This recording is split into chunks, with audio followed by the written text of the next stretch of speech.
ایک ایسی خبر جس نے سب کو حیران کر ڈالا۔ گزشتہ مہینے جنرل عاصم منیر کا ٹرمپ کے اشائیے کے بعد پاکستان کو بڑا حکم دیکھنے کو ملا۔ کیا آپ یقین کریں گے کہ پاکستان نے دنیا کے متنازع ترین لیڈر ڈونلڈ جے ٹرمپ کو نوبل پرائز کے لیے نامزد کر ڈالا ہے؟ کیا یہ ایک سیاسی جادوگری تھی یا پھر ایک سیاسی چال؟ آئیے حقائق جانتے ہیں۔ السلام علیکم ناظرین، میں حسنین علی ہوں اور آپ دیکھ رہے ہیں میرا یوٹیوب چینل۔ یہ تہلکہ خیز خبر ہمیں تب دیکھنے کو ملی جب پاکستان کے وزیر خارجہ اسحاق ڈار صاحب نے ڈونلڈ جے ٹرمپ کو 2026 کے نوبل پیس پرائز کے لیے نامزد کیا، اور یہ سیاسی جادوگری اور سیاسی چال ملاحظہ فرمائیے کہ آج اسرائیل ٹھیک 25 دن بعد امریکہ کے صدر ڈونلڈ جے ٹرمپ کو نوبل پیس پرائز کے لیے نامزد کر چکا ہے، اور یہ خبر آپ سب جانتے بھی ہوں گے اور اپنے ذہن میں بٹھا بھی چکے ہوں گے کہ یہ ماننے والی بات ہے اور ایسا ہو کر رہے گا کہ ڈونلڈ جے ٹرمپ صاحب کو 2026 میں بآسانی نوبل پیس پرائز مل جائے گا۔ یہ ایک ایسا موقع تھا کہ جب نیتن یاہو اور ڈونلڈ ٹرمپ کی پالیسی کو مسلم امت اور پوری دنیا دھتکار رہی تھی، اور یہ سب کو معلوم ہے کہ امریکہ دراصل کس ملک کی پشت پناہی کرتا ہے اور اپنے مقاصد کو پورا کرواتا ہے۔ پاکستان نے یہ آفیشیل بیان جاری کیا کہ ٹرمپ صاحب نے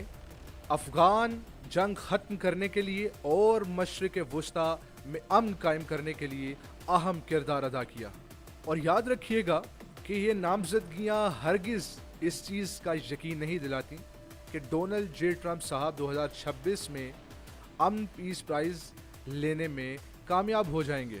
اور یہ صرف ایک نامزدگی ہے،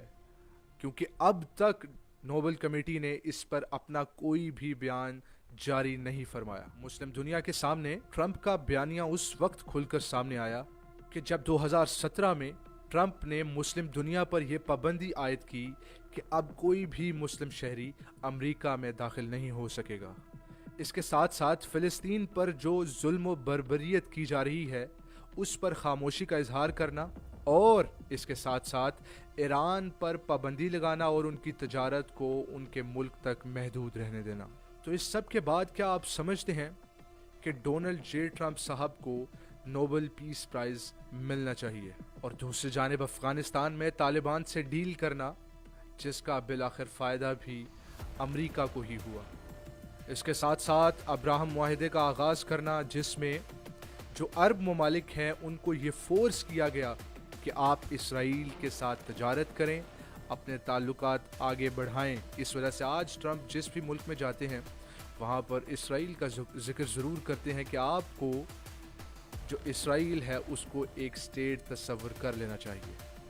اور جس پر عرب ممالک نے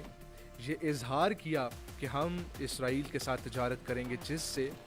یہ ظاہر ہوتا ہے کہ کافی زیادہ ملک ہپوکریٹ ہیں اور منافقت کے ساتھ ایک بیانیہ یہ بھی رکھتے ہیں کہ اسرائیل کو تسلیم کیا جائے، اور اس کے ساتھ ساتھ فلسطین پر جو ظلم و بربریت کی جا رہی ہے اس پر یہ ایک سادہ سا بیانیہ بھی جاری کر دیتے ہیں کہ یہ ظلم کو ختم کیا جانا چاہیے۔ سوال یہ ہے کہ کیا یہ امن کی کوشش تھی یا پھر اسٹریٹجک مفادات؟ تو میرا جواب یہ ہے کہ ناظرین، یہ اسٹریٹجک مفادات تھے جس کی وجہ سے ڈونلڈ جے ٹرمپ کو فائدہ ہوا، اور آج بھی امریکہ ان پالیسیوں سے فائدہ اٹھا رہا ہے۔ پاکستان میں عوام کے ساتھ ساتھ اپوزیشن کا انتہائی سخت رد عمل اس معاملے پر دیکھنے کو ملا، جس پر پوری اپوزیشن نے اس سارے عمل کو ایک شرمناک عمل قرار دیا۔ اور حال ہی میں عاصمہ بخاری، جو کہ انتہائی اہم رکن ہے پی ایم ایل این کی، ان کا بھی یہ کہنا تھا کہ جو وزیر خارجہ کی جانب سے ڈونلڈ جے ٹرمپ کی نامزدگی کی گئی ہے وہ انتہائی غلط ترین عمل تھا۔ اور بلاول بھٹو صاحب کا ایک اہم بیانیہ ہمیں دیکھنے کو ملا کہ ان کا کہنا تھا کہ کیوں ہم ایک نسل پرست شخص کو سپورٹ کر رہے ہیں۔ یہ ایک بیانیہ ٹرمپ کی پوری تصویر دکھاتا ہے۔ آپ سب کو میں بتا چکا کہ مسلم دنیا پر پابندی عائد کرنا، مسلم دنیا کو یہ فورس کرنا کہ وہ اسرائیل کو تسلیم کرے. حال ہی میں سعودی عرب گئے اور وہاں پر جا کر سعودی ولی عہد کو بھی یہ جناب نے گزارش کی کہ سعودی عرب کو اسرائیل کو فی الفور تسلیم کر لینا چاہیے اور ان کے ساتھ تجارت کا آغاز کرنا چاہیے. سوشل میڈیا پر اس پر انتہائی غم و غصہ دیکھنے کو ملا اور اس کے ساتھ ساتھ کافی حضرات نے اس فیصلے کو اور اس اقدام کو چمچا گیری قرار دیا، کیونکہ آپ سب جانتے ہیں کہ پاکستان کے امریکہ کے ساتھ کافی عرصے سے تعلقات ہیں اور کس طرح کے تعلقات ہیں اور امریکہ کس طرح سے دخل اندازی کرتا ہے پاکستان افیئرز میں، وہ آپ سب بہتر جانتے ہیں. اور میرا ذاتی خیال یہ ہے کہ ایف اے ٹی ایف اور آئی ایم ایف کے بوجھ سے بچنے کے لیے پاکستان نے ایسا اقدام اٹھایا. اور اس کے ساتھ ساتھ یہ بھی کہا جا رہا ہے کہ پاکستان نے اس وجہ سے بھی اقدام کیا تھا چونکہ اس وقت سالانہ بجٹ پیش کیا جانا تھا اور حکومت کی یہ کوشش تھی کہ کسی طریقے سے عوام کی سیاسی توجہ ہٹائی جا سکے.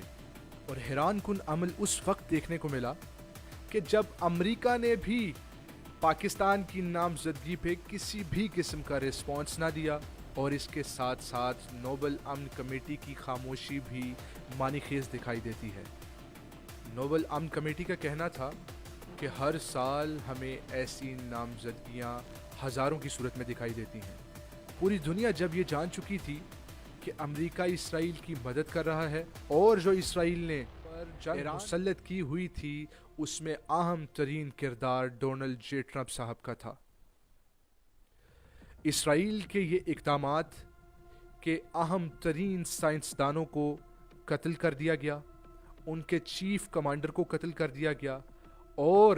زیادہ تر کیجویلٹیز بھی ایران میں ہی دیکھنے کو ملی. اس کے ساتھ ساتھ ایک ناکام کوشش آخر میں امریکہ نے کی کہ اپنا چمگادڑ جیسا جہاز بھیج کر امریکہ نے ایران کے جوہری تنصیبات کو اور جوہری پروگرام کو نقصان پہنچانے کی کوشش کی. اور فی الفور بی بی سی نے یہ بیان جاری کیا کہ کسی بھی حد تک ایران کو اس چیز کا نقصان نہیں پہنچا کیونکہ ایران آلریڈی وہاں سے اپنے تمام معاملات کو کلیئر کر چکا تھا. اس کا مطلب یہ ہے کہ ڈونلڈ جے ٹرمپ صاحب جو بیانیے جاری کر رہے تھے اور یہ دعوے کر رہے تھے کہ ایران کے جوہری پروگرام کو ہم نے تباہ و برباد کر دیا، وہ اس میں ناکام رہے. اس ساری صورتحال میں میں سمجھتا ہوں کہ پاکستان کا ایسا اقدام دنیا کو انتہائی ٹھیس پہنچاتا ہے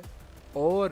مسلم اتحاد جب ہونے کے قریب تھا، مسلم ممالک آپس میں بیٹھنا شروع ہو چکے تھے، ایران دوسرے ممالک کے ساتھ اپنے تعلقات کو بہتر بنا رہا تھا، اس موقع پر ڈونلڈ جے ٹرمپ صاحب کی نامزدگی نے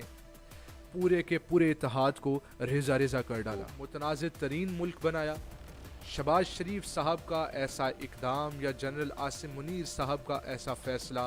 پاکستان میں غم و غصے کا باعث بنا. دنیا میں اس وقت کھلبلی مچی ہوئی ہے اور غم و غصہ دیکھنے کو ملتا ہے. اس کو ٹھنڈا کرنے کی کوشش کرے، مگر آج انتہائی اہم بات یہ ہے کہ عرب ممالک نے اس پر خاموشی کا اظہار کیا. اس سے یہ بھی ثابت ہوتا ہے کہ ڈونلڈ جے ٹرمپ صاحب آج عرب ممالک پر کافی حد تک گرپ رکھتے ہیں. پاکستان نے ایسا بیان دے کر اتحاد بین المسلمین کو انتہائی ٹھیس پہنچائی اور اس کے ساتھ ساتھ امریکی حملوں کی حوصلہ افزائی کی، اور دوسری طرف نارتھ کوریا، رشیا، چائنا اور دنیا کی دیگر بڑی طاقتیں یہ بیان جاری کر رہی تھیں